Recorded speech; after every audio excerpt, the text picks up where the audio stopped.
এজন্য হাজিরিন, আল্লাহ রাব্বুল আলামিনের বিধিবিধান প্রতিষ্ঠা ছাড়া কোনো রাষ্ট্রে কখনো শান্তি আসে না। মানে পৃথিবীতে কখনো আসে নাই, কোনো দিন আসবে না আল্লাহ তাআলার যদি বিধিবিধান এই জমিনে কায়েম না করা যায়। এজন্য আল্লাহ রাব্বুল আলামিন আমাদের সৃষ্টি করেছেন, তিনি আমাদের বিধান দিবেন, তার বিধানে আমাদের চলতে হবে। পৃথিবীর অনেক রাষ্ট্রে কোনো সংবিধান নাই, সৌদি আরবে কোনো লিখিত সংবিধান নাই, কোরআনটাই সংবিধান, আল্লাহ রসুলের হাদিসটাই সংবিধান। যখন যে পরিবেশ তৈরি হচ্ছে, যারা আলিমুদ্দাওলা আছে, রাষ্ট্রীয় আলেম, তাদের শরণাপন্ন হচ্ছে, তারা কোরআন হাদিস থেকে সুন্নাহ থেকে ফায়সালা দিয়ে দিচ্ছে। তো আমরা দেখতে পাচ্ছি যে আল্লাহ কোরআনে বলেছেন ইনিল হুকমু ইল্লা লিল্লাহ, যে একমাত্র বিধানদাতা আল্লাহ। আল্লাহ বিধানদাতা, এই বিশ্বাসটা আমাদের মুসলমানদের ভিতরে নাই। আমরা মনে করি আমাদের সুপ্রিম কোর্ট যে রায় দিবে, ফায়সালা করবে, সেটাই রায়। কিন্তু তারা রায় কোথার থেকে দিচ্ছে? নিজের অন্তর থেকে না কোরআন সুন্নাহ থেকে? এটা আমরা দেখছি না। এই জন্য আমাদের সুপ্রিম কোর্ট, হাইকোর্ট, সকল কোর্ট কাছারি আল্লাহর বিধান দ্বারা চালাতে হবে। আল্লাহ রাব্বুল আলামিন অন্য আয়াতে বলেন আলা লাহুল খালকু ওয়াল আমর, আল্লাহ রাব্বুল আলামিন বলেছেন যিনি সৃষ্টি করেছেন তিনি বিধান দিবেন, সৃষ্টিদাতা যিনি বিধান দাতা তিনি, এটা বিশ্বাস করতে হবে। তাহলে যিনি সৃষ্টি করেন তিনি বিধান দিবেন, এই বিশ্বাসটা আমাকে রাখতে হবে। হাজরিন, রাষ্ট্রীয় পর্যায়ে নবীর সুন্নাত মানা লাগবে, আল্লাহর বিধান কায়েম করতে হবে। এটা আমরা যদি বলি তাহলে মনে করে তারা হচ্ছে জামাত ইসলাম। মানে রাষ্ট্রীয়ভাবে আল্লাহর দিন কায়েমের কথা বললেই মনে করে যে জামাত ইসলাম। আসলে জামাত ইসলামের দায়িত্ব রাষ্ট্রীয়ভাবে দিন কায়েম না। মুসলমান হিসেবে সবার দায়িত্ব আল্লাহর দিনটা শুধু রাষ্ট্রীয় না, গোটা পৃথিবীতে কায়েম করার আল্লাহ তাআলার দায়িত্ব মুসলমানদেরকে দিয়েছেন। আল্লাহ শুধু এদেশে না, পৃথিবীর সকল জায়গায় ইনসাফ কায়েমের কথা বলেছে। আর এই ইনসাফ কায়েমের জন্যই তো শুধু ইয়ামান থেকে আপনার শাহজালাল 7 সমুদ্র 13 নদী পাড়ি দিয়ে শুধু ইনসাফ কায়েমের জন্য, এই গরু গোবিন্দের বেইনসাফি জালেম স্বৈরাচারীর মসনদ উড়িয়ে দেওয়ার জন্য, আর এই বুরহানুদ্দিন নামক মুসলমান যার সন্তানের আকিকা করার জন্য যার হাত কেটে দিয়েছিল, নবজাতক সন্তানকে মেরে ফেলে দিয়েছিল, এই যে বেইনসাফ, এই বেইনসাফের প্রতিশোধ নেওয়ার জন্য তিনি ইয়ামান শাহ মাকদুম কুমেরের পিঠে চড়ে তারা পদ্মা নদী দিয়ে রাজশাহীতে এসেছিল। তারা ইসলাম দ্রোহিতা, আল্লাহর নাফরমান সবকিছু তারা এই দেশ থেকে তারা দূর করেছে। এই জন্য মুসলমানের দায়িত্ব শুধু নিজ ভূখণ্ডে না, নিজ পরিবারে না, নিজ সমাজে না, নিজ রাষ্ট্রে না, সমস্ত পৃথিবীতে আল্লাহর দিন কায়েম করা। আর আল্লাহর দিনের এই কায়েমের মনোবাসনা যদি না থাকে, তাদের ভিতরে কোনো ঈমান নাই। এই জন্য আল্লাহ রাব্বুল আলামিন বলেছেন ফালা ওয়া রাব্বিকা লা ইউমিনুনা হাত্তা ইউহাক্কিমুকা ফীমা শাজারা বাইনাহুম। তোমার রবের কসম করে আল্লাহ বলেছেন, তোমার রবের কসম, হে নবী, তোমাকে যারা হাকিম হিসাবে মেনে নেবে না, বিচারক হিসাবে মেনে নেবে না, তোমার রবের কসম তারা ঈমানদার না। সহিহ বুখারী, মুসলিম, তিরমিজি, নাসাই, আবু দাউদ, ইবনে মাজাহ, এই 6খানা প্রসিদ্ধ গ্রন্থে এই হাদিসটা এসেছে। হযরত জুবায়ের রাদিয়াল্লাহু তাআলা আনহু, উনি আল্লাহ রাসূল সাল্লাল্লাহু আলাইহি ওয়াসাল্লামের ফুফাতো ভাই। একটা অত্যন্ত জাগতিক মামুলি বিষয়ের কারণে এই আয়াতটা নাজিল হয়েছে। সেই কাহিনীটা বলি। সহিহ বুখারী সহ সকল প্রসিদ্ধ হাদিসের গ্রন্থে হাদিসটা রয়েছে। তো জুবায়ের রাদিয়াল্লাহু তাআলা আনহুর সাথে এক আনসারী সাহাবীর জমিতে পানি দেওয়া নিয়ে একটু মনোমালিন্য হলো। অর্থাৎ খেজুর বাগানে পানি দেয়া, জমির পাশ দিয়ে একটা নালা চলে গেছে, জুবায়ের রাদিয়াল্লাহু তাআলা আনহুর জমিটা আগে, এজন্য নালাটা তার জমির দিকে করে দিয়েছিল, তার জমিতে পানি ঢুকতো। তো যাই হোক, এইটা নিয়ে তারপরেই ছিল আনসারীর জমি, এই নালা দিয়ে পানি যাবে, এই পানিটা বন্ধ করে জুবায়ের রাদিয়াল্লাহু তাআলা আনহু তার খেজুরের বাগানে পানি দিতেন, আর আনসারীর জমিটা তারপরে। এইভাবে এই আনসারী সাহাবী আর আল্লাহ রাসূলের ফুফাতো ভাই জুবায়েরের মধ্যে জমিতে পানি সেচ দেয়া নিয়ে একটা জাগতিক, একটা মামুলি বিষয় নিয়ে দুই সাহাবীর মধ্যে মনোমালিন্য হলো। তাহলে জুবায়ের রাসূলের আপন ফুফাতো ভাই, আর উনি আনসারী সাহাবী, আনসারীরাও কিন্তু নবীকে আশ্রয় দিয়েছে। তখন এই দুই সাহাবী আল্লাহ রাসূল সাল্লাল্লাহু আলাইহি ওয়াসাল্লামের কাছে গেলেন। আল্লাহ রাসূল দুইজনের মুখ থেকে শুনে তিনি জুবায়েরকে বললেন, জুবায়ের, তোমার জমির পাশ দিয়ে যে পানির নালাটা গিয়েছে, ওইটা তুমি বন্ধ রাখো, রেখে তোমার জমিতে পানি সেচ দাও। যখন তোমার জমিতে পানি সেচ দেওয়া হয়ে যাবে, নালাটা খুলে দাও, আনসারী জমিতে পানিটা চলে যাক। এই ফায়সালা আল্লাহ রাসূল সাল্লাল্লাহু আলাইহি ওয়াসাল্লাম দিয়ে দিলেন। এটা কি বেইনসাফ হলো? আপনারা বলে বেইনসাফ হয়েছে? তাহলে একটা নালা বা ড্রেন আমার জমিতে আগে পড়েছে, তারপরে আপনার জমিতে, তাহলে পানিটা কি আগে আমার জমিতে যাবে না আপনার জমিতে যাবে? নিশ্চয় ড্রেনটা যে জমির নিকটে, সেই জমিতে পানি সেচ আগে হবে। ওই জমিতে পানি সেচ দেওয়ার পর নালা খুলে দেবে, পরের জমিতে পানি যাবে। এটা ইনসাফ না? আল্লাহ রাসূল সাল্লাল্লাহু আলাইহি ওয়াসাল্লাম এই ফরমান যখন দিয়ে দিলেন, জুবায়ের এই ড্রেনের পানি তোমার জমিতে ঢুকায়া তুমি নালা বন্ধ করে রেখে যখন পানি সেচন হবে, পানি সেচ দেওয়া হয়ে যাবে, এই নালা তুমি খুলে দিবে, আনসারী সাহাবী যেন তার জমিতে পানি দিতে পারে। আনসারী সাহাবী বললে, ইয়া রাসূলুল্লাহ, জুবাইর আপনারা ফুফাতো ভাই, জুবাইর আপনার আত্মীয়, এই জন্য আপনি বেইনসাফ আইন করলেন। আপনি জুবাইরের জমিতে পানি দেওয়ার কথা আগে বললেন, তারপরে আমার জমিতে দেওয়ার কথা বললেন, আপনি বেইনসাফি করেছেন। এটা বললো, আপনি বেইনসাফ করলেন। ও উনি আপনার আত্মীয় তো, এই জন্য ওনাকে আপনি ফায়সালা দিয়ে দিলেন। জুবাইর রাদিয়াল্লাহু তাআলা আনহু বলেন, আমার মনে পড়ে এই ঘটনার প্রেক্ষিতে আল্লাহ রাব্বুল আলামিন সূরা নিসার আয়াতটা নাজিল করে দিলেন, ফালা ওয়া রাব্বিকা লা ইউমিনুনা হাত্তা ইউহাক্কিমুকা ফীমা শাজারা বাইনাহুম। আল্লাহ রাব্বুল আলামিন বললেন, ফালা ওয়া রাব্বিকা, হে নবী তোমার রবের কসম, লা ইউমিনুনা হাত্তা ইউহাক্কিমুকা ফীমা শাজারা বাইনাহুম, তোমার রবের কসম করে আমি রব্বুল আলামিন বলছি, তোমাকে যারা হাকিম মেনে নেবে না, বিচারক মেনে নেবে না তাদের কাজকর্মের ব্যাপারে, ওয়ালা ইয়াজিদু ফি আনফুসিহিম হারাজাম মিম্মা কদাইতা, আর আপনি যে ফয়সালা করে দিবেন এই ফয়সালাটা তারা মেনে নেবে না, ওয়া ইসাল্লিমু তাসলিমা, অন্তরের প্রশান্তির সাথে মেনে নেবে না। আল্লাহ রাব্বুল আলামিন কসম করে বলেছেন তারা বেঈমান। তারা কি বেঈমান? তাদের ঈমান নাই। তাহলে জমিতে পানি দেয়া একটা জাগতিক বা মামুলি ব্যাপার, একটা সাধারণ নরমাল ব্যাপার। আল্লাহ রাসূল যে ফয়সালা দিয়েছেন এই ফয়সালাটা না মানার কারণে ইমানদারকে আল্লাহ তাআলা হুঁশিয়ার দিয়ে দিলেন যে তোমাকে যদি হাকিম বা বিচারক, তোমাকে যদি সুপ্রিম কোর্টের জজ কোর্টের বিচারক হাকিম যদি মানুষেরা না মেনে নেয়, তোমার সুন্নাতকে তোমার আদর্শকে যদি না মেনে নেয়, তারা মুমিন নয়। তাহলে জমিতে একটা পানি দেওয়ার মতো জাগতিক মামুলি বিষয়ে নবীর ফয়সালা মেনে নেওয়ার কারণে আল্লাহ নিজের কসম করে বললেন তারা ইমানদার নয়। আর আপনি দেশ সুপ্রিম কোর্ট, হাইকোর্ট, আপনার আন্তর্জাতিক মহল, এই সকল ক্ষেত্রে আপনি নবীর সুন্নাত কায়েম করবেন না, নবী যে ফয়সালা দিয়েছেন এইটা আপনি মেনে নেবেন না, আর আপনি নিজেকে মুমিন দাবি করেন। আপনি কোন বিবেকে নিজেকে মুমিন দাবি করেন? নিজেকে মুমিন দাবি করার আগে নবীর সকল বিধিবিধান মেনে নিতে হবে। এই জন্য আল্লাহ রাব্বুল আলামিন সূরা নিসার আয়াতে বলছেন, ইয়া আইয়ুহাল্লাযিনা আমানু আতিউল্লাহ ওয়া রাসূল, হে ইমানদারেরা তোমরা আল্লাহর আনুগত্য করো, তারপরে রাসূলের আনুগত্য করো, ওয়া উলিল আমরি মিনকুম, তারপরে তোমরা শাসক প্রশাসকদের আনুগত্য করো। তাহলে আল্লাহ রাব্বুল আলামিন, আল্লাহ, তারপরে নবী, তারপরে শাসক প্রশাসক, আলেম ওলামা, যারা উলুল আমর, আদেশের কর্তা, মানুষকে নির্দেশ দেয়, তাদের আনুগত্য করো। হাজরিন, শাসক প্রশাসক এবং আলেম এই দুই শ্রেণীকে আনুগত্য করাও ফরজ, কিন্তু আল্লাহ এই শ্রেণীর লোকের আগে আতিউ শব্দ ব্যবহার করেন নাই।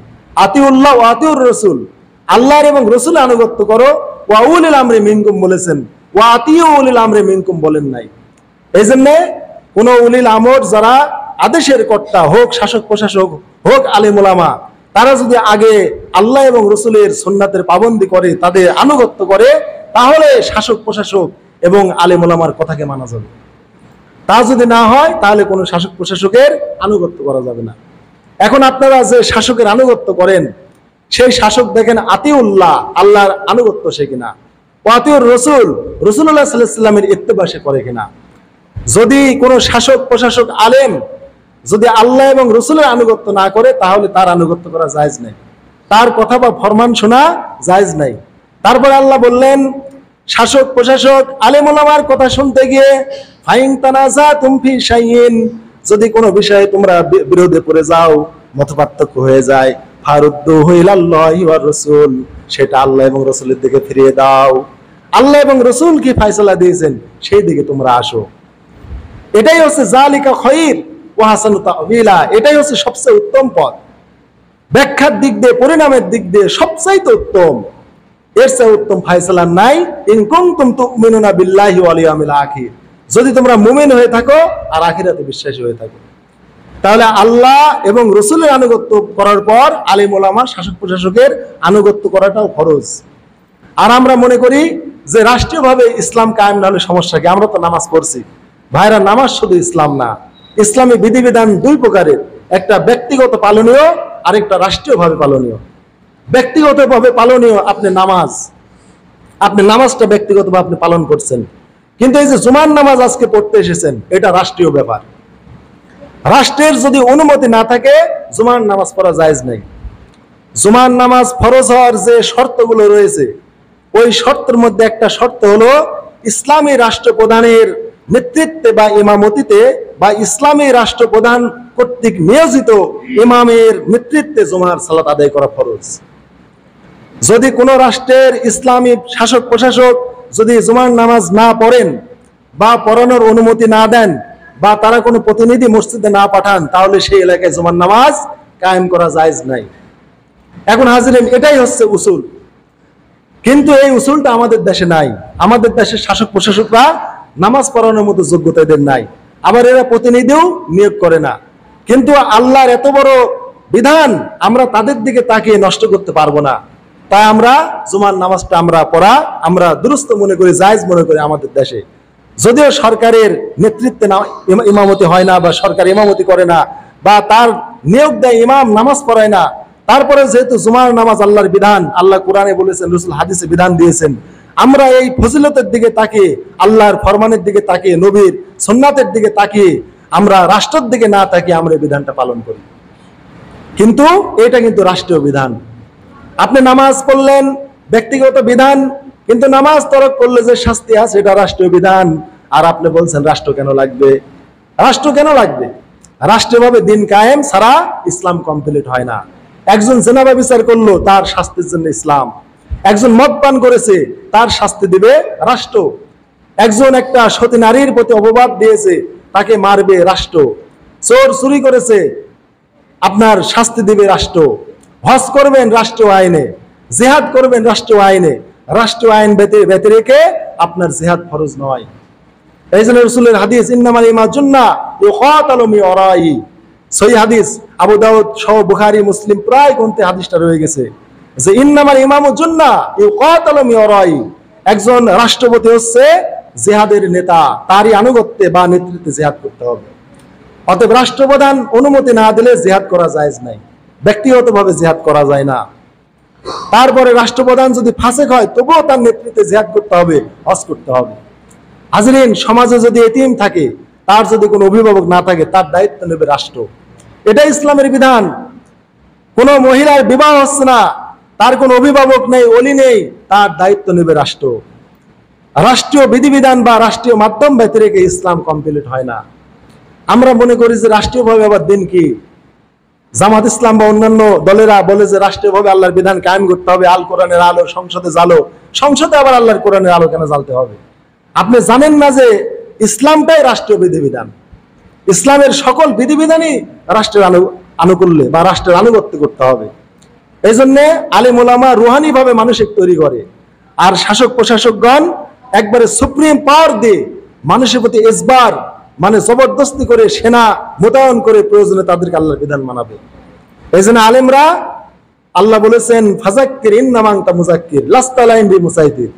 আলেমদের দায়িত্ব হলো শুধু মানুষকে নসিহত করা, দারোগাগিরি করা না। দারোগাগিরি করবে সরকার, সরকার মানুষের উপরে দারোগাগিরি করবে। প্রয়োজনে পিটা নামাজ পড়াবে, পিটা যাকাত উত্তোলন করবে।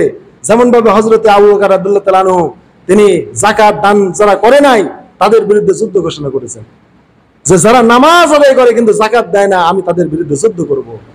হযরত ওমর বলেছিলেন যে যারা নামাজ পড়ে যাকাত দেয় না, ওরা তো মুসলমান, তো আপনি মুসলমানের বিরুদ্ধে যুদ্ধ করবেন? হ্যাঁ, আল্লাহর কসম, ওরা একটা যদি ছাগলের বাচ্চা আমাকে যাকাত দিতে অস্বীকার করে, আমি ওদের বিরুদ্ধে যুদ্ধ করব। পরে ওমর ভুল বুঝলেন যে আমার ভুল হয়েছে, আমি দেখলাম আবু বকর সঠিক পথে আছে। অতএব নামাজ আদায় করে যাকাত দেয় না, তার ঈমান কখনো থাকে না। আল্লাহ যত জায়গায় বলেছেন আকিমুস সালাহ, তত জায়গায় প্রায় বলেছেন ওয়াতুজ যাকাত, তোমরা যাকাত আদায় করো। আপনি নামাজ পড়লেন, যাকাত দিলেন না, আপনি যাকাত গরিমসি করলেন, যাকাত উত্তোলন করবে রাষ্ট্র।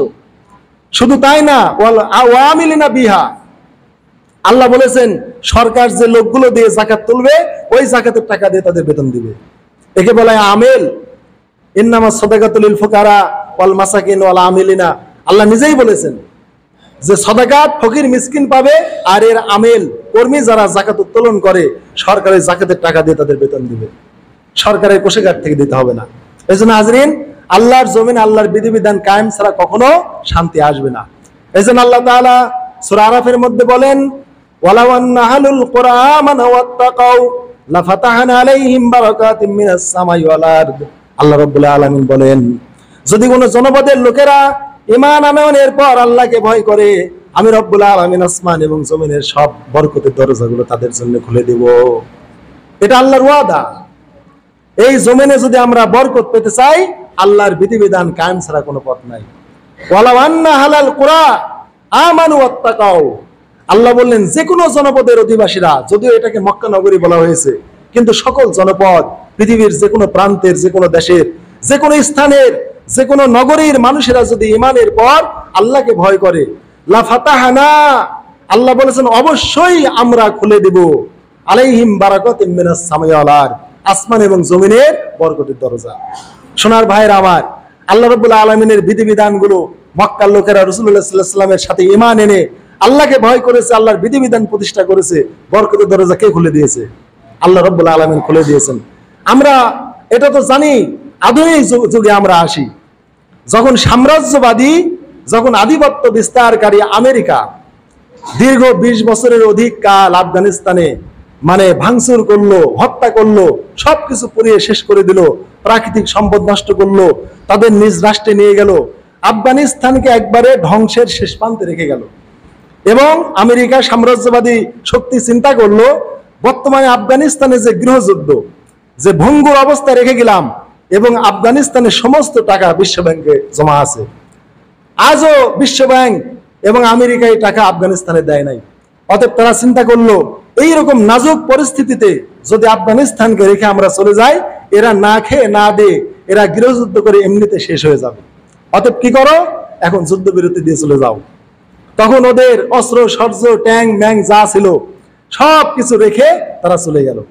আর এই যে কি ছিল, ঘানানা কি ছিল তার শাসকের নাম, এ হচ্ছে রাজকীয় টাকা জাহাজে করে নিয়ে পার্শ্বের রাশে চলে গেল। তারা আফগানিস্তানকে তারা এমন অবস্থায় রেখে গেল যে আমেরিকা চিন্তা করলো ওদের সমস্ত টাকা আমাদের ব্যাংকে জমা আছে, আমেরিকায় এবং বিশ্ব ব্যাংকে জমা আছে, এই টাকাগুলো না দিয়ে আফগানিস্তান কখনো পুনর্গঠন করা সম্ভব না।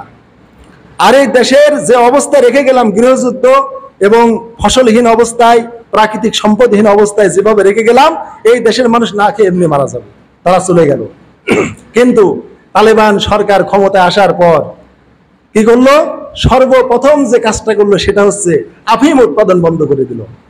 আফিম একটা মাদক দ্রব্য, পৃথিবীর সেরা মাদক দ্রব্যের তালিকায় আফিম রয়েছে 1 নম্বরে। সবচাইতে বড় মাদক দ্রব্য আফিম। এই উৎপাদনটা তালেবানরা বন্ধ করে দিল। যত জমিতে এই আফিম উৎপাদন ছিল, অর্থাৎ মাদক দ্রব্য আপনার আবাদ হতো, সবগুলো এই তালেবানরা প্রথমে তছনছ করে ফেললো, যে আমাদের এই জমিনে আল্লাহর নাফরমানি হারাম কোনো দ্রব্য উৎপাদন হবে না। তারপরে কি হলো, যে কথা বললাম, ওয়ালাউ আন্না হালাল কুরা আমানু ওয়াত্তাকাউ, যদি কোনো নগরীর বাসিন্দার, দেশের মানুষেরা ঈমানের পর আল্লাহকে ভয় করে চলে, আসমান জমিনের বরকতের দরজা আল্লাহ খুলে দেয়। এই আফগানিস্তানে আল্লাহ রাব্বুল আলামিন এমন বরকত দিলেন, পৃথিবীর সেরা ডালিম বেদানা এই আফগানের মাটিতে জন্ম হলো, যেখানে পৃথিবীর সেরা আফিম উৎপাদনকারী দেশ ছিল আফগানিস্তান। কিন্তু আল্লাহ রাব্বুল আলামিন আফিমের পরিবর্তে আল্লাহ তাআলা ডালিমের ব্যবস্থা করে দিলেন। এমন সুন্দর ডালিম বেদানা এই আফগানিস্তানে তৈরি হলো যে পৃথিবীর সেরা পানীয় দ্রব্য পামির কোলা, যেটা কোকোকোলা স্থান করেছিল, সেই কোকোকোলার পরিবর্তে পামির কোলা পৃথিবীর 1 নম্বর পানীয় দ্রব্যে পরিণত হয়ে গেল। সম্পূর্ণ হালাল এবং সম্পূর্ণ পিউরিফাইড পবিত্র একটা পানীয় দ্রব্য, সুস্বাদু এবং পুষ্টিকর। সবচাইতে পুষ্টিকর পানীয় দ্রব্য হচ্ছে পামির কোলা। অর্থাৎ কোকোকোলাকে ছাড়িয়ে পামির কোলা স্থান করে নিল। কেন নিল? ওরা আল্লাহ তাআলার বিধান তাদের জমিনে কায়েম করেছে। অথচ সাম্রাজ্যবাদী শক্তি মনে করেছিল এই দেশটাকে যেভাবে রেখে যাচ্ছি এমনিতেই ধ্বংস হয়ে যাবে, এরা না খেয়ে না দে এরা আফগানিস্তানে করে করে এমনি তারা শেষ হয়ে যাবে। কিন্তু হয়েছে কি? হয় নাই। এমনকি বর্তমান পৃথিবীতে আপনার সুপার পাওয়ারের দিক দিয়ে প্রায় 10-এর কাছাকাছি চলে এসেছে আফগানিস্তান। আফগানের মুদ্রার মান বর্তমানে 3 নম্বরকে 4 নম্বর স্থান দখল করে নিয়েছে। পৃথিবীর এত শ্রেষ্ঠ উন্নত মানের মুদ্রা হচ্ছে আফগানি মুদ্রা। এটা কে করেছেন? আল্লাহ রাব্বুল আলামিন করেছেন। তাদের আমলটা দেখে ইনসাফ, কি ইনসাফ করেছেন। মোল্লা ওমর তার সময়ে আফগানিস্তানের এক সন্তান মাকে ভাত দেয় নাই। মা বলেছে, বাবা এই সন্তানকে আমি 9 মাস 10 দিন আমি পেটে টানলাম, আমার সন্তান আমাকে ভাত দেয় না। তখন মোল্লা ওমর কি করলেন? 5 কেজি পানি কলসিতে ভরে ওই সন্তানের গলায় ঝুলিয়ে দিল আর বলল, মা যেমন তোকে 9 মাস 10 দিন টেনেছে, তুই এটা 9 মাস 10 দিন এই পানির কলসি তুই টানবি। তোর মা তোকে 9 মাস 10 দিন তোকে পেটে করে টেনেছে, ভার হয় না, আর এখন তুই মাকে ভাত দিস না, তো ঠিক আছে তোকে 5 কেজি পানির কলসি তোর গলায় বেঁধে দিলাম, তুই 9 মাস 10 দিন টেনে নিয়ে বেড়াবি, কেমন লাগে দেখ। এই হচ্ছে আদালত, আইন, ইনসাফ। কিন্তু আমাদের দেশে কি ইনসাফ আছে? এই যে ইনসাফ কায়েম করেন, রাষ্ট্রীয়ভাবে দিন কায়েম করেন। আল্লাহ রসুলের তারগিবের হাদিস, 40 দিন বৃষ্টি হলে জমিনে যে বরকত হয় না, আল্লাহর একটা আইন জমিনে প্রতিষ্ঠা করলে তার চেয়ে বেশি বরকত করে দেন। এই জন্য আল্লাহ বলেছেন, লা ফাতাহানা আলাইহিম বারাকাতিম মিনাস সামাই ওয়াল আরদ। আল্লাহ রাব্বুল আলামিন বলেছেন, অবশ্যই আমরা আসমান জমিন উভয় জগতের বরকতের দরজা খুলে দেব সেই রাষ্ট্রের উপরে। যেমন আফগানিস্তানকে এই ভঙ্গুর অবস্থায় পৃথিবীর সেরা দেশে পরিণত হতে যাচ্ছে আফগান, পৃথিবীর নাম করা রাষ্ট্র, যেখানে কোনো অবৈধ জিনিস নেই, মদ নেই, কোনো আফিম নেই, অথচ পৃথিবীর সেরা আফিম উৎপাদনকারী দেশের মধ্যে 1 নম্বরে ছিল, মাদক দ্রব্য উৎপাদনের 1 নম্বর দেশ ছিল আফগানিস্তান। সবকিছু তালিবান ধ্বংস করে দিয়ে আল্লাহ তাআলা এত বরকত দিলেন যে পানির কোলা পৃথিবীর সেরা পানীয় হয়ে গেল। এই বরকতের মালিক কে? এই জন্য দেশে যদি আল্লাহর বিধান কায়েম করেন, এই দেশে আল্লাহ তাআলা শান্তি দিবেন। আর যদি কায়েম না করেন, আল্লাহ রাসূল ইবনে মাজার হাদিস তারগিব থেকে বলছি, ওয়া মা লাম তাহকুম আইম্মাতুহুম বিকিতাবিল্লাহ, যদি কোন রাষ্ট্রের আইম্মারা, শাসক প্রশাসকেরা আল্লাহ রাব্বুল আলামিনের বিকিতাবিল্লাহ যে কিতাব দিয়েছেন, কোরআন দিয়েছেন, এই কোরআন দিয়ে যদি তারা বিচার না করে, ওয়া তাখায়্যারু মিম্মান সাল্লাল্লাহ, আল্লাহ যে শান্তির বিধান দিয়েছেন এটা সকল দপ্তরে যদি প্রয়োগ না করে, ইল্লা জাআলাল্লাহু বাসাহুম বাইনাহুম, আল্লাহ রাব্বুল আলামিন ওই রাষ্ট্রের নাগরিকদের মধ্যে বিচ্ছিন্নতা ঘটিয়ে দিবেন, আর একদল আরেক দলকে শুধু বাহাদুরি দেখাবে। আল্লাহ রাসূলের হাদিস। অতএব আল্লাহর বিধান কায়েম করেন, শান্তি দেওয়ার মালিক কে? আল্লাহ রাব্বুল আলামিন শান্তি দিবেন। সোনার ভাইরা আমার, আপনারা মনে করেন জামাত ইসলাম ক্ষমতায় আসলে মানুষকে কাকই অভিযান করে আওয়ামী লীগকে ধ্বংস করে দিবে, কিন্তু দেখেন জামাত নয়, জামাত ইসলাম ইসলামের মডেল নয়, ইসলাম শুধু মডেল। জামাতের লোক ইসলামের সাথে মিশেছে তাই শ্রেষ্ঠ হয়েছে জামাত। যদি হেফাজত ইসলামের সাথে মিশে, শ্রেষ্ঠ হবে হেফাজত। আওয়ামী লীগ যদি ইসলামের সাথে মিশে, আওয়ামী লীগ হবে শ্রেষ্ঠ। বিএনপি যদি ইসলামের সাথে মিশে যায়, বিএনপি হয়ে যাবে শ্রেষ্ঠ। কে হবে? ইসলাম এত সুন্দর একটা বিধান, যে ইসলামের সাথে মিশবে সেই সুন্দর হবে। হাজরিন, আপনাদের আওয়ামী লীগ সরকার ক্ষমতায় থেকে না গেলে কত মানুষের যে ঈমান নষ্ট হতো। আমার ভাইরা যে আওয়ামী লীগের পিরিয়ডে মার্ডার কেসের আসামি, আমার ইউনিয়নের মধ্যে 2 নম্বর মার্ডার কেসের আসামি, সে আমাকে বলল যে ভাই, সাইদি সাহেব যদি আল্লাহর একজন প্রিয় বান্দা হবেন, আমার ছোট সমুদ্রের বিয়েতে গত ফেব্রুয়ারি মাসে বলল, সাইদি সাহেব যদি আল্লাহর ওলি হবেন, আলেম হবেন, কামলেওয়ালা হবেন, তাহলে এই অবস্থা কেন, সে কারাগারে কেন? আপনি জবাব দেন। আর এই সরকারকে কেউ নামাতে পারবে না, এই বিশ্বাস ছিল না? এই সরকারকে কেউ নামাতে পারবে না, এটা বললে তার ঈমান থাকে না ভাই। তাহলে আপনি বিশ্বাস করলেন একে কেউ নামাতে পারবে না, এই বিশ্বাসটা করলে তার ঈমান থাকে না, তাহলে এটা সরকার স্বৈরাচার পতনের দ্বারা আপনার ঈমান বেঁচেছে। তখন আমি ভাইকে বললাম, ভাই ইউসুফ আলাইহিস সালাম কারাগারে ছিল, কিন্তু সে কি জুলাইখার সাথে খারাপ ব্যবহার করেছিল? ইউসুফ আলাইহিস সালাম তো আল্লাহকে বলেছিলেন, রব্বুল আলামিন এই পৃথিবীর জান্নাতি মানুষের অর্ধেক চেহারা আমাকে দিয়েছো, অর্ধেক দিয়েছো আমার মাকে আর পৃথিবীর সমস্ত মানুষকে, এই নারীরা আমাকে চায় আল্লাহ। সূরা ইউসুফ পড়ে দেখেন, যখন ওই মিশরের নারীরা যখন ওই জুলাইখার সাথে ইউসুফ আলাইহিস সালাম শুধু হেঁটে গিয়েছেন পাশ দিয়ে, তারা হাত কেটে ফেলেছে আর ইউসুফ আলাইহিস সালামের দিকে চেয়েছে। ইউসুফ আলাইহিস সালাম বলেছেন, রব্বুল আলামিন এই নারীরা আমার কাছ থেকে যে প্রেম নিবেদন কামনা করছে, এইটা চাইতে আমি রব্বুল আলামিন কারাগারকে ভালোবাসি। আল্লাহর কাছ থেকে তিনি কারাগার চেয়ে নিয়েছেন, যে নারীরা যে আমাকে মানে আমার সতীত্ব, আমার হরণের জন্য, আমার সাথে তারা রেপ খেলার জন্য, ধর্ষণ ব্যভিচারে লিপ্ত করার জন্য আমাকে যে প্রলোভন দিচ্ছে, এই মিশরের শ্রেষ্ঠ সুন্দরী নারীরা, এই জুলাইখা সহ আল্লাহ এদের সাথে প্রেম নিবেদন করার চাইতে আপনি আমাকে কারাগারে ভরে রাখেন। আল্লাহর কাছ থেকে কেউ কি কারাগার চায়? কিন্তু ইউসুফ আলাইহিস সালাম কারাগার চেয়েছেন। আপনারা সূরা ইউসুফ পড়ে দেখেন, আল্লামা সাঈদীর প্রতি যে মানবতা বিরোধী অপরাধগুলো চাপানো হয়েছে, ধর্ষক, জিনাকারী, ব্যভিচার, কত যে কেস, উনি বলেছেন হয়তো আল্লাহ তুমি আমাকে তার সাথে কারাগারেই ভরে রাখো। কারাগার তো যা নবীদের সিফত। আমি তাকে যখন বুঝালাম, বললে যে ভাই না, আমি এই ব্যাখ্যা আমি নিলাম না, তারা নিবে না। তো এখন দেখেন, সরকার চলে যাওয়ার দ্বারা আপনাদের ঈমানটা বেঁচেছে, যে না আল্লাহ তাআলা পতন ঘটাতে পারে। যদি না যেত হতো না। এই রক্ত পিপাসী স্বৈরাচারী কত কি করলো, তারা 14 আগস্টে সাইদি সাহেবকে যখন একটা সিরকুট লিখে নিয়ে তাকে তুললো, সাথে সাথে বেডিংটা জোগায় ফেলা হলো। তার মানে ইনি আর এই বেডিং এ শুবেন না। হাসপাতালে নিয়ে যাওয়া হলো সুস্থ অবস্থায়, হাসতে হাসতে। আর এইটা একটা ভালো মানুষের গুণ। আল্লাহ রাব্বুল আলামিন হামিম সাজদায় বলেন, ইন্নাল্লাযিনা ক্বালু রাব্বুনাল্লাহ, যারা বলে আমার রব আল্লাহ, সুম্মা ইসতাকামু, আর এর উপর ইস্তেকামত থাকে, তাতানাজ্জালু আলাইহিমুল মালাইকাতু আল্লা তাখাফু, ওদের মৃত্যুর টাইমে ফেরেশতারা এসে বলে কোনো ভয় করো না, ওয়ালা তাহজানু, কোনো দুশ্চিন্তাও করো না, ওয়াবশিরু বিল জান্নাতিল্লাতী কুনতুম তুআদুন, যে জান্নাতের ওয়াদা আল্লাহ রাব্বুল আলামিন তোমাদেরকে দিয়েছেন সেই জান্নাতের দিকে তোমাকে নেওয়া হবে। নাহানু আউলিয়াকুম বিল হায়াতিদ দুনিয়া, ও মুমিন ব্যক্তি, আল্লাহর ওলি, দুনিয়ার জীবনে আমরা তোমার সাথে ছিলাম, ওয়া ফিল আখিরাতে তোমাদের সাথে থাকবো, কোনো চিন্তা করো না। নুজুলাম মিন গফুরির রহিম, আল্লাহ রাব্বুল আলামিনের পক্ষ থেকে তোমাদের আপ্যায়নের ব্যবস্থা আছে।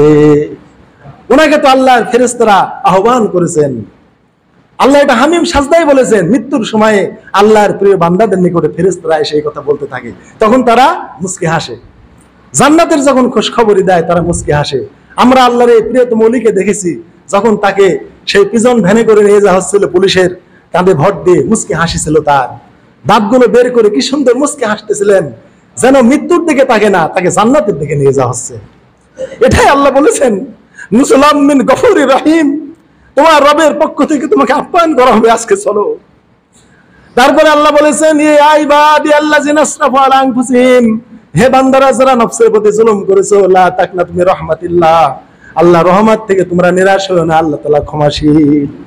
মুমিন ব্যক্তিকে আল্লাহ কত সুসংবাদ দেন, ইয়া আইয়াতুন নাফসুল মুতমাইন্না ইরজিলা রাব্বিকি রাদিয়াতাম মারদিয়া, হে নফসে মুতমাইন্না, প্রশান্ত হৃদয়, তোমার রবের সন্তুষ্টির দিকে চলো। ফাদখুলি ফি ইবাদি, তুমি আমার ইবাদতে ছিলে, ওয়াদখুলি জান্নাতি, তোমাকে জান্নাতে নিয়ে যাওয়া হচ্ছে। এইজন্য হাজরিন, যারা আল্লাহর বিধান মানে, আল্লাহর প্রিয় ওলি, মৃত্যুর টাইমে কোনো তাদের পেরেশান থাকে না, কোনো ভয় থাকে না। আমাদের মতিউর রহমান নিজামীকে আপনাদের প্রাণপ্রিয় লোক, আপনাদের এলাকার মানুষ, এই সাথিয়ার মানুষ, মৃত্যুর আগে কোনো রকমের বিষণ্ণতা তাকে পেয়ে বসে নাই। সাইদি সাহেবকে মৃত্যুর আগে কোনো রকমের বিষণ্ণতা তাকে পেয়ে বসে নাই। আর এই সব বাম রাম রক্তপিপাসী ডাইনি, এদেরকে নিয়ে যান, দেখেন এরা কি করে। এদের অন্তরটা শুকে যাবে, এদের অন্তর রুষ্টাগত হয়ে যাবে। কেননা ফেরেশতারা বাসিতু আইদিহিম আখরিজু আনফুসাকুম, এদের দিকে ফেরেশতারা আল্লাহ বলেছেন কোরআনে, হাত বের করে দিয়ে বলে তোর জান তুই বের করে দে। এইভাবে কষ্ট করে টান দিয়ে তার জান বের করে নেওয়া হয়। আর মুমিন ব্যক্তিকে এমন ভাবে জান বের করা হয়, যেমন পাত্র বা বদনা উপর করে ঢাললে তার নালা দিয়ে অনায়াসে পানি বের হয়ে যায়। মুমিনকে এত সুন্দর ভাবে আল্লাহ তাআলা জানটা কবজ করে নিয়ে যান। শুধু কি তাই, ওই রুহুটা আবার হাদিসে আছে, জান্নাতের রেশমি কাপড়ে রেখে ফেরেশতারা একের পর এক আসমানে যেতে থাকে, এবং প্রত্যেক আসমানে রুহের সুগন্ধ বের হয়। তারপর আল্লাহ দপ্তর পর্যন্ত যখন চলে যায়, আল্লাহ বলেন একে ইল্লিনে, জান্নাতীদের জায়গায় এর রুহুর নামটা লিখে ও রুহুটা কবরের দেহে ফেরত দিয়ে আসো, কেননা কিয়ামত পর্যন্ত কবরে থাকতে হবে। আর যদি পাপাচারী হয়, ওই জানটা কবজের পর দুর্গন্ধ নেকড়ার মধ্যে নেওয়া হয়, আর যে আসমানে নিয়ে যাওয়া হয়, ফেরেশতারা বলে এই দুর্গন্ধ রুহ কার, এই নোংরা রুহ কার? বলে দুনিয়ার অমুকের বেটা অমুকের, অমুকের বেটা অমুকের, অমুক স্বৈরাচারের, সব হেটাও হেটাও। যে আসমানে নেওয়া হয় দুর্গন্ধার দুর্গন্ধ, আল্লাহ দপ্তর পর্যন্ত যখন চলে যায়, আল্লাহ বলেন একে সিজনে জাহান্নামীদের মধ্যে এই রুহের নামটা লিখে ওর দেহে ফেরত দিয়ে আসো, কেননা কবরে কিয়ামত পর্যন্ত এই রুহ সহ তাকে অবস্থান করতে হবে। কার ফায়সালা ভাইরা? আল্লাহর ফায়সালা। এই সাইদি সাহেবকে 14 আগস্টে ফাঁসি দেওয়া হলো, আর মনে করলো 15 আগস্টে আমরা আনন্দ করব, কিন্তু আনন্দ কি হলো?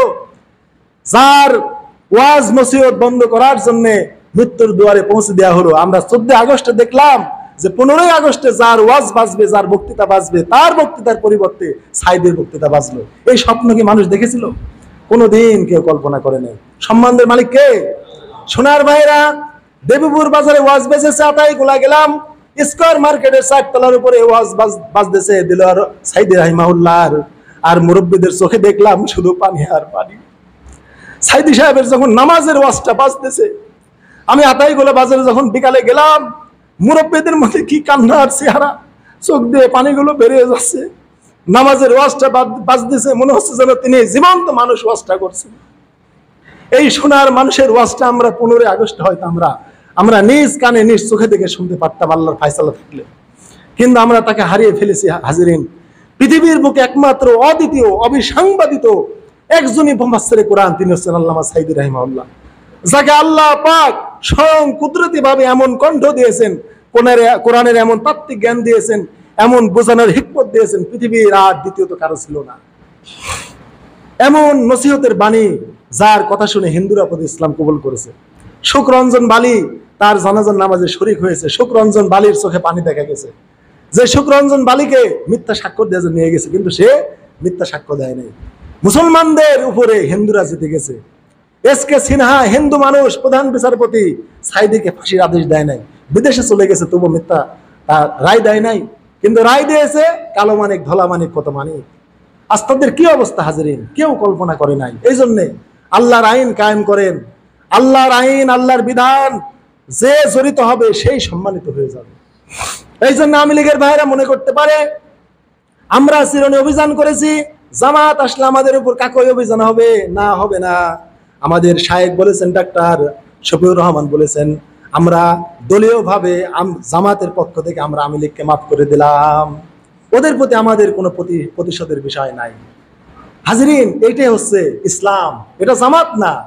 জামাত ইসলামের সাথে জড়িত হয়েছে, ইসলামের সৌন্দর্য তাদের ভিতরে ঢুকে গেছে। আজ যদি জামাত না হয়ে যে জ্বালাও পোড়াও করেছেন, যতগুলো নেতাকে ফাঁসি দিয়েছেন, বিপরীতে যদি আল্লাহ রাব্বুল আলামিন আপনাদের বিজয় দান করতেন, আপনারা কি করতেন? ঘরে ঘরে আগুন জ্বালিয়ে শেষ করে দিতেন হয়তো। কিন্তু এরা কোনো মানুষকে হত্যা করে নাই। দেশটা কত স্বাধীন, কত শান্তি এখন। আর হিন্দুদের মন্দিরে আর ভাঙচুর নাই, মূর্তির ভাঙচুর নাই, আর সব কিছু আধিপত্য বিস্তারকারী এই স্বৈরাচারী ডাইনি সবকিছু করাইছে। আজ হিন্দুরা শান্তির সাথে রয়েছে, কেউ তো তাদের মন্দির ভাঙতে যাচ্ছে না, মূর্তি ভাঙতে যাচ্ছে না। এ দুর্বৃত্তরা এগুলো করেছে। এই জন্য হাজিরিন, পৃথিবী চিরদিনের না, ক্ষণিকের। আল্লাহ যে 2 দিনের জন্য দুনিয়াতে নিয়ে এসেছেন, রাখবেন আল্লাহ, সেই 2 দিন আল্লাহর বিধিবিধান কায়েম করতে হবে। তাহলে আল্লাহর জমিনে যদি আল্লাহর বিধিবিধান কায়েম করা যায়, বরকত দেন কে? আল্লাহ রাব্বুল আলামিন বরকত দেন। এই বরকতের দ্বার আল্লাহ খুলে দিবেন, আল্লাহর ওয়াদা আছে। এজন্য আমরা আল্লাহ তাআলার জমিনে আল্লাহর বিধিবিধান কায়েমের জন্য আমরা প্রচেষ্টা করি। আল্লাহ আমাদের কবুল করুক।